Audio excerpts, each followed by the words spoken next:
Welcome to Education Perspectives. I am your host, Liza Holland. This is a podcast that explores the role of education in our society from a variety of lenses. Education needs to evolve to meet the needs of today and the future. Solving such huge issues requires understanding. Join me as we begin to explore the many perspectives of education. Well, we are welcoming today Greg Schloemer to Education Perspectives. And Greg is a threat intelligence analyst at Microsoft who focuses on tracking North Korean state-sponsored cyber threat actors. Greg also co-founded and is vice president of the KC7 Foundation, a cybersecurity education nonprofit whose mission is to empower a more diverse cybersecurity workforce. Greg is passionate about creating opportunities in cyber and tech for students that are in underserved communities like those in rural Appalachia. Welcome, Greg. We're so glad to have you here. Hey, Eliza. Thanks so much for having me. Super excited to be here. Well, I love what you're doing, and we'll get into that shortly, but I have to kick you off with our big question. So from a 30,000 foot view, why do you think that we as a society invest in education?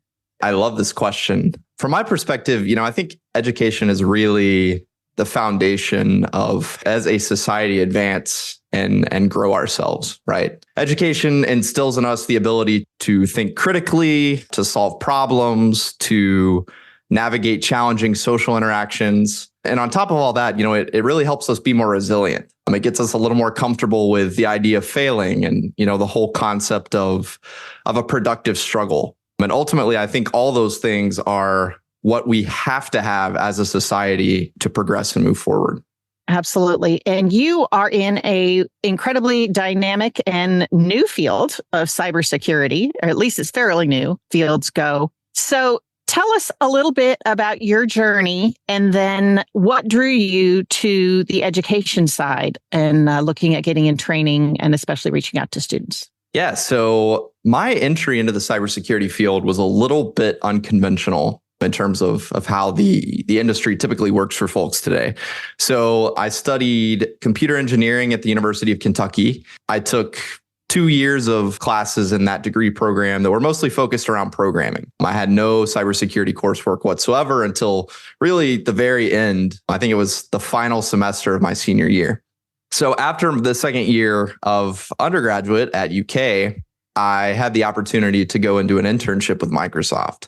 And this opportunity was presented to me as really just a general computer science programming type internship. And I showed up on day one, flew all the way out to Redmond in Washington to live for the summer. And when I showed up to work on the first day, they said, "You're going to do cyber."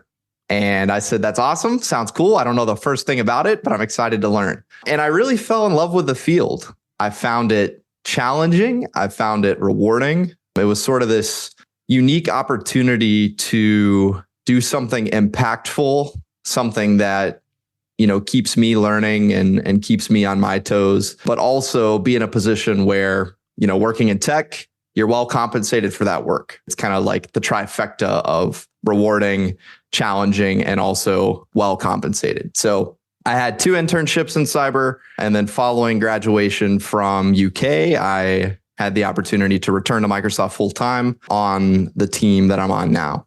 So to your question about, what really drew me to the education side of cyber, I want to go back and touch on that cybersecurity course that I took at UK. And since my first experience with cyber was actually in the field, it was quite literally hands-on the front lines of cybersecurity defense at one of the biggest tech companies in the world. And through that job opportunity, I saw how much fun cybersecurity could be. I already mentioned, it's this constant struggle of the attackers are always getting better. So therefore you have to get better. And I love that. I love that I can't get complacent and I'm always having to learn. So that was my first taste of cyber. And then I see that there's a cybersecurity course that's being offered at my university. And I was like, oh, great. I love cyber. This is what I'm going to do for the rest of my career. Let me check this out. And the course was it did not match my experience in the field, right? It wasn't fun. It wasn't exciting. It didn't give me that same sense of fulfillment and challenge that I found in the work. And so I sort of reflected on that and thought, if for many people, a cybersecurity class is their first taste of the field. And if this is the experience, if this is what cyber looks like from the outside looking in for most people, no wonder we have a shortage of cyber workers, right? This is lame. This is not at all reflective of what the work is actually like.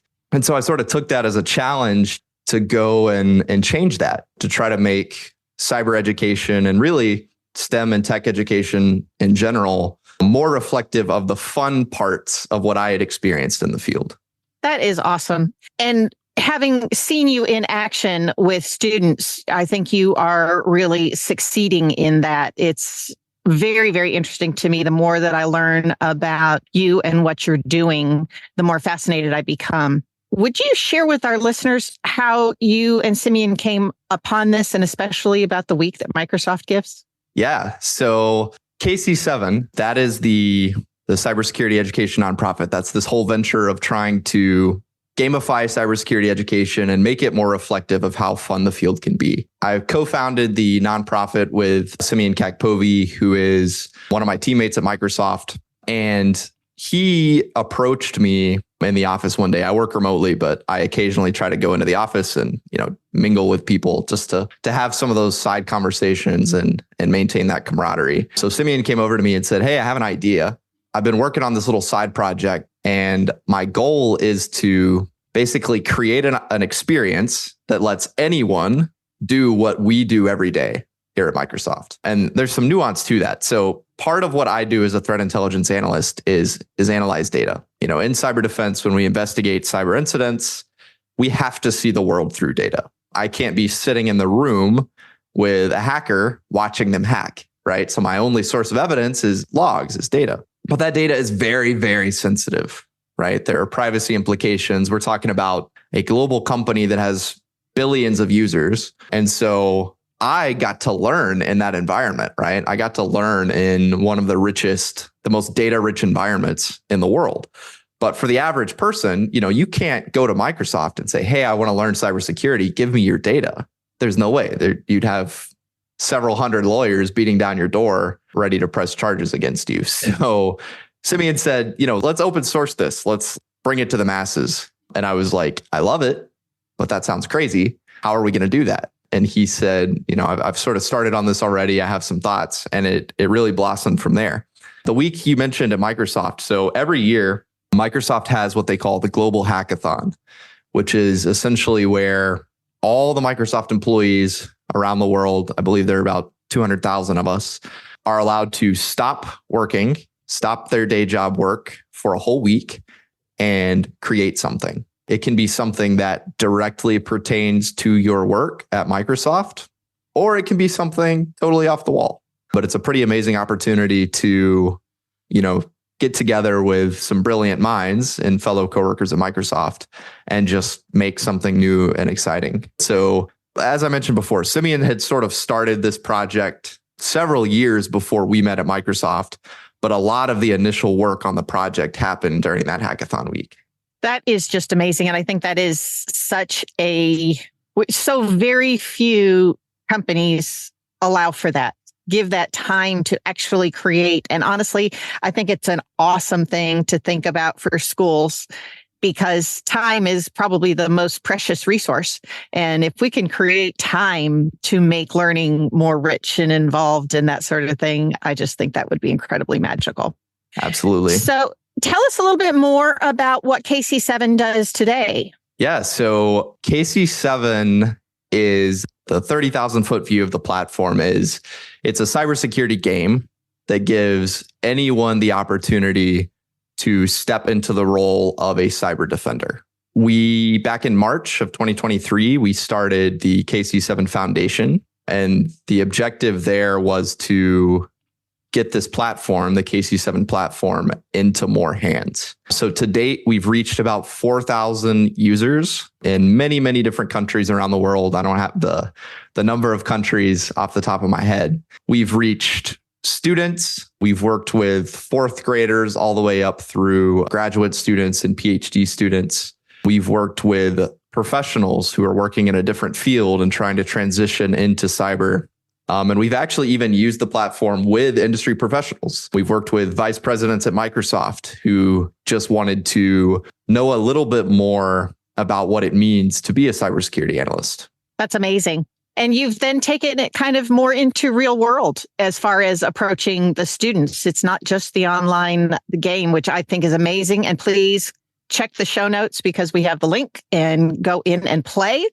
Share with your friends. But you've been doing some really innovative work with students where you actually have been doing it in a camp type of a situation and are thinking about classes. Can you talk a little bit more about what that looks like and how engaging it's been for students? Absolutely. The summer camp is one of my favorite things I've done probably in my entire life. I love talking about it. But the idea of the summer camp was, so really before KC7 sort of blossomed as a platform, the way that we were getting users was going into classrooms, right? From the very beginning, we realized, I talked about my experience with cyber education. Simeon had a very similar experience in that, he did not feel that sense of satisfaction and excitement from his cybersecurity classes. So we knew from the very beginning that we wanted to bring this to students. And we started with, actually during the hackathon week,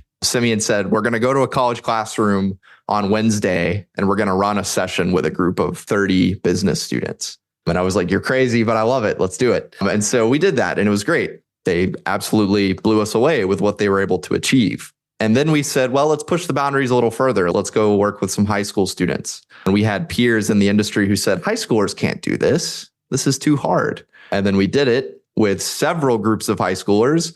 And again, they absolutely blew us away. We actually had a session where we had to make everyone stop midday and go eat some pizza so we could make more questions because they blew through all the content we created. So we had this, these repeated successes. And we said, okay, let's really challenge ourselves. Let's work with elementary students and middle school students. We had an opportunity to work with a school district to host a summer camp where we had 35 4th through 7th graders come in and spend a week with us learning cybersecurity.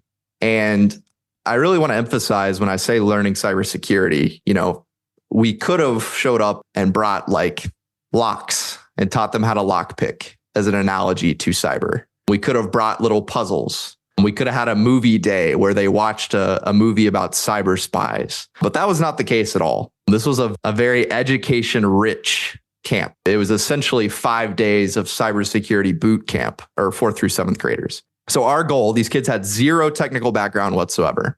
Our goal was to have them by day 5 investigating cybersecurity intrusions, attacks in data using real tools, real techniques, and then understanding that so well that they could actually brief us on what they found. But if you're listening to this and you think that sounds really hard, it is. It was a very ambitious goal. And that's exactly what we did. So we taught the students how to use data analysis tools that we actually use on the job. And they investigated a ransomware attack against a gaming company. And they did this really technical process that we call attribution, where they not only found the attack, but then they said, here's who did it. Here's who's responsible. And here's why. And then they put all this information together and presented their findings to us after just 5 days. It was probably the most amazing thing I've ever seen in my life. Never underestimate those students, huh? Absolutely. Can't emphasize that enough. I really enjoyed your story about having done the first one and that the students kind of blew you out of your content and you're looking at, okay, this isn't enough. We're just having them be one analyst is not going to make it work. And so how can we iterate and how can we continue to improve on this? And I just really appreciate that because so much of education, especially because we've got so much content to cover, is okay, here you go. You got your lesson. It's done. You got a grade one way or another, and we're on to the next thing. And you being able to really take a look at that from a teaching perspective and make it more real and make it more engaging. I just was so incredibly impressed with that process. Thank you very much. Tell me a little bit about your thoughts on more gamification in education. Yeah, I think we sort of have an advantage in gamifying cyber because it is naturally a game. It is inherently, without any modification, a game between attackers versus defenders. And so as we were creating KC7, we really focused on capturing that and making that a core part of the experience. But I think as we think about applying gamification to other facets of education and other content areas, the students of this generation are gaming everywhere. There are games in every digital platform that we interact with today. And so I think games are just a natural environment in which students feel comfortable. It's an environment in which students feel okay with failing. Like, it's okay to struggle and fail in the context of a game. I think that's kind of a universal experience. But then suddenly we move to the classroom and it's not okay to get a C on that test. It's not okay to get proficient or distinguished on your end of year assessment. So we think about like how students learn so much more in the context of a game. I think that's partially because there's so much more flexibility. The expectations are lower. It's all about getting to the end, beating the game, meeting the objective, and it doesn't matter how you get there or how long it takes.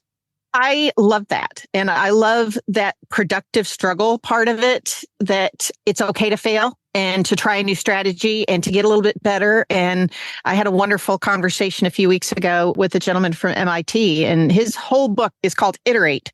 And it was all about that every time you do something, you can make it a little bit better and you can finesse. And realistically, those are the characteristics that we want kids to be able to grasp onto and take into the workplace with them. You just said in your introduction that you are learning all the time because the other people keep getting better. And so you have to keep getting better. And I love that piece of making lifelong learners through games, through play, through enjoyment, all that kind of good stuff. And I think STEM education is an area that's really ripe for this. What are your thoughts about making it a little bit more accessible and approachable? I think one thing that really plagued STEM education is this idea that students, often at a very young age, sort of self-identify as capable or not capable in STEM content areas, right? Like, I'm a math person or I'm not a math person. I'm a science person or I'm not a science person. People tell us when we go through these KC7 exercises, like, oh, I'm not a technical person. And I always say, what does that mean? Right? What does a technical person look like? What does a technical person do? I'm a firm believer that that's all nonsense, and that a lot of the sort of early self-efficacy assessments that students make in these STEM fields is based largely on the way that we teach it, right? It's based largely on a bad experience in learning math or science at a very young age. And again, going back to this idea of iterating and productive struggle, I don't think we do a good enough job instilling in students that STEM fields are hard. It's okay if you don't get it right away, but that doesn't mean you're not a math person or you're not a technical person. So that's something that in KC7, we've really tried to break down. One of our core philosophies is we want you to be successful playing KC7 so quickly that you actually don't have time to give up on yourself, right? So in the very first minutes, you're experiencing success, you're getting that hit of satisfaction, and that's enough to pull you in and motivate you to approach the next challenge. And it's been really, really successful. We've had a lot of people who have either just stumbled on our platform or who we've directly recruited to give our platform a try. And these people otherwise wouldn't be looking for something like this. Like they aren't pursuing a career in cyber, but they've given KC7 a try, and we've consistently gotten feedback that worked for them. That at first they didn't think they could do it, but they started doing it. And then it was like, oh, wait, I'm already in it. I can't, it's too late to say I can't do this because I already have. I so agree with you about how we get to label ourselves as good at or not good at that very early age. And I think that especially where it comes to tech and to areas like cyber, even that self-selection out there where I was kind of self-selected as more of a social studies English person. I love to write stories. I love to read history. I love to do all of those types of things and investigate. But in observing the camp, there were things that were incredibly attractive to someone like me as well. There was that how you can tell a story through data and how you can be an investigator and look at a variety of resources and be able to come to an assessment, a probability that this person was responsible for the crime. And those are not necessarily STEM attributes, but they so have a place here. Absolutely. I'm so glad you said that and happy to hear that was your experience seeing the camp. You know, there are so many facets of cybersecurity that are so cross-disciplinary. And that's really been the core of what we've tried to develop in our content at KC7. So like you said, investigative thinking, that's a huge part of cyber, but it's also a huge part of so many other fields, both in industry and in the classroom. Critical thinking. Can you consider a source of information, make critical assessments about the validity of that information, and then compare other sources to reach your own conclusion? I do that every single day in the field, but yet that skill set is so valuable in so many other facets of life. So I think there are a lot of those sorts of opportunities across many different content areas, right? I think we've done a good job in developing KC7, sort of highlighting those cross-disciplinary skills, those transferable skills. But frankly, I think we can do a better job of that in the classroom in helping students understand that, you know, math really is just one application of critical thinking. And science is another, and history is a different one, right? Life is full of these interwoven webs of skills and abilities. And I think that's something that, you know, the sooner we realize that, the more willing we are to try new things and learn new things. Oh, I agree with you so much. And I think that, again, we have to be thinking about the fact that particularly the kids that are in school now, I mean, we're preparing them for jobs that don't even exist yet. And it's just the breadth and depth of what is available. And you don't have to niche so hard that you're only into one thing. So many people that I know now have been in a variety of different industries and explored their talents, those transferable skills in multiple different areas. So, but obviously there is a huge need in cyber. Tell us about the job market and the potential there.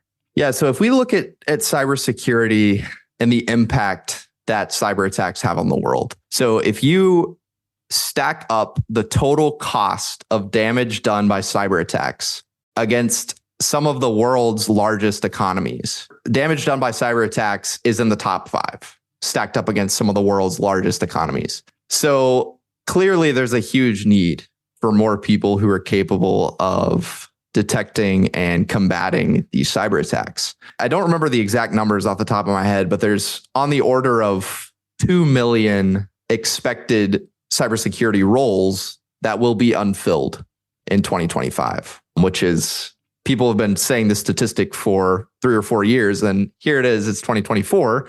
So we've got, 2 million seats we need to fill here in less than a year. So governments and educational institutions put a lot of focus into what they call the cyber skills gap, which sort of implies that it's a lack of ability or a lack of training. But what we've experienced and what I feel very strongly in is that it's really more of an access issue. It's really more of the fact that students don't really know what cyber looks like. I think you hear cybersecurity and you immediately think, code. You think a dude in his mom's basement wearing a hoodie, right? You often don't think of what cyber really looks like, how fun it can be, how globally impactful some of these nation state cyber attacks can be, and how, as you said before, how social studies and geopolitics plays a huge part in that. One sort of anecdote to support this, when we ran one of our high school events, we gave the students a pre and a post survey. And in both, we asked the same set of questions for both surveys, but in the pre-survey results, it was about 40% of students who said that they were at least somewhat interested in cybersecurity. And after 6 hours of KC7, which was very hands-on, very immersive and reflective of the real experience, when we asked them again at the end of the day, it was about 90% of students who said that they were somewhat interested in cyber. And who would actually take a cybersecurity course if it were offered at their school. That is a huge impact. Yeah, it's a huge impact. It's a drastic change. Yeah. Right. So if we're saying there's a skills shortage, a skills gap, and we're trying to fill these 2 million roles, let's instead think about the fact that half of students maybe are immediately excluding themselves from pursuing the field further. Right. So if we can fix that first, let's get more interest. Let's get more students hands-on in the field, understanding what it looks like. If now we have 90% or even 70% of the pool somewhat interested in pursuing it further, I think we're going to have a much more successful time tackling this massive shortage. Well, that's a serious call to action for our education groups to come up with some good, exciting types of curriculum, both at like the K through 12 level and also in higher education, because obviously your experience was not exactly exhilarating, the one class that you took, and we can definitely do better there. And I think that partnership with folks that are actually out in the field doing it is a lot of the power of what I see you doing with KC7. So exciting. It's a really exciting thing to be part of. It's a great little side project. So what do you see as, and that might be a little bit of a prescient thing on my part, but what do you see as the biggest challenges to being able to fill that gap, to being able to make those changes in education, et cetera? Yeah, I think there are a number of things. One challenge is the perception, and I don't know, this may be my industry bias coming into play here, but I mentioned earlier when we talked about this idea of having college students, high school students, elementary students doing cybersecurity with the real tools, the immediate reaction was that's too hard. Yeah. And I think we've got to stop that. We cannot dumb down experiences in the classroom. I'm at Microsoft. There are some of the brightest minds in the world at my company. And I can honestly say I've worked with some high school students through KC7 that impress me more than my coworkers. So it's not that there's a lack of capability, right? We can't say it's not possible before we even try. So I think that's one thing we need to fix. The other thing that I would like to try to see us address, I'm not a trained educator. I don't have a degree in education. I don't have a teaching license. And I actually had the opportunity to work pretty closely and essentially teach or co-teach a computer science class at a school district. And there were a lot of barriers to making that possible. I know here in Kentucky, there are programs that allow professionals to get a teaching certification, but there are weird sort of archaic requirements around that. Like you need to have 5 years of experience and like you have to prove that there's not a valid alternative teaching pathway. I don't remember all the specifics, but it's very hard to do, right? And I think I'm not saying at all that I could replace an educator. I think there's a mutual exchange of value that we can create when an industry professional works with a trained educator to design innovative learning experiences, right? But I don't see any point in putting up artificial barriers to keep someone like me who knows the content and who's passionate about bringing it to students. Let's not keep those people out, right? Let's find more ways to bring them in and let's find more ways to empower them to have an impact with students. That is like the perfect answer to my final question about what do you want decision makers to know? I mean, geez, it's so powerful. And I think that that's the magic sauce, right? Is that we need to find a way for us to be able to get business and industry and education closer to where the content that they're teaching is relevant, it's timely, it's exciting, and it actually matches the needs for students that are graduating and moving on. That's just awesome. You have given me so many quotable quotes today.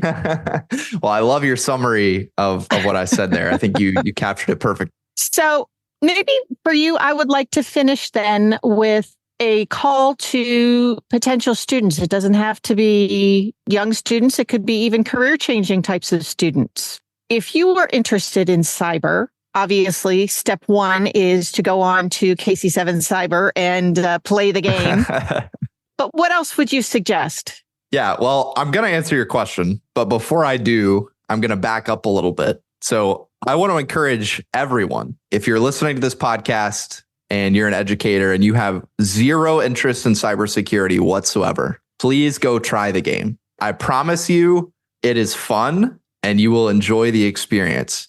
And while you're enjoying the experience, you might accidentally learn a thing or two about cybersecurity. This is a huge part of our approach, right? It goes back to the discussion we had earlier. Do not self-limit your abilities and your interests. If you've never done anything like this, how do you know that you don't want to be a cybersecurity professional, right? Maybe you'll have a career change from trying our platform. So I just want to put that out there. Please go try it. Whether you think it's something you'd be interested in or not, try it. If you're a teacher and you try it, it might help you better understand and be able to bring it to your students. To your question, though, about for folks who want to get into the field, what's next after KC7? And I love you took the words out of my mouth and put that as step one. I think really the key is to start that lifelong learning journey on your own. I can say as someone who has interviewed candidates for cybersecurity positions at Microsoft, that's one of the things that we are most interested in seeing in a candidate. Are you someone who has a passion for this, who has that ability to take initiative and go learn things? There are lots of things that are always changing in our field. You cannot possibly know everything. So we need to see successful people in our field need to have the ability to go out and to learn things and to ask good questions. So I would say, step two is really, if you encounter something in KC7 and you don't fully understand what it is or what it means, go learn about it. If you interact with IP addresses in KC7 and you don't really understand what an IP address is, go do some research. How do they work? How are they generated? What do they mean? Similarly, if you're reading a cybersecurity article in the news, there's plenty of resources out there for you to go and learn more about all those things. So you kind of get the news high level summary of the incident, right? But if you really want to know the details, that stuff's out there. More often than not, there are those technical details available out in the open. So yeah, just be curious, ask good questions. All the people that I've worked with in this industry really want to bring more people in. And they really want to see people be successful in our field. So if you find yourself, really interested in and excited about cyber, start networking with people. You can connect with me on LinkedIn. You can connect with people I'm connected to on LinkedIn. Send us a message, ask a question, just say hi. Those are all great ways to connect with people, and connecting with people can always lead to more opportunity. Absolutely. An awesome answer to the question. Thank you, Greg, for spending time with me and exploring this and for infusing a bit of fun along with the amazing skills and resources, into learning about cybersecurity. Thanks so much, Liza, for having me. It's been a great conversation. I've really enjoyed it. Awesome. Thank you so much for listening to this episode of Education Perspectives. Feel free to share your thoughts on our Facebook page. Let us know which education perspectives you would like to hear or share. Please subscribe and share with your friends.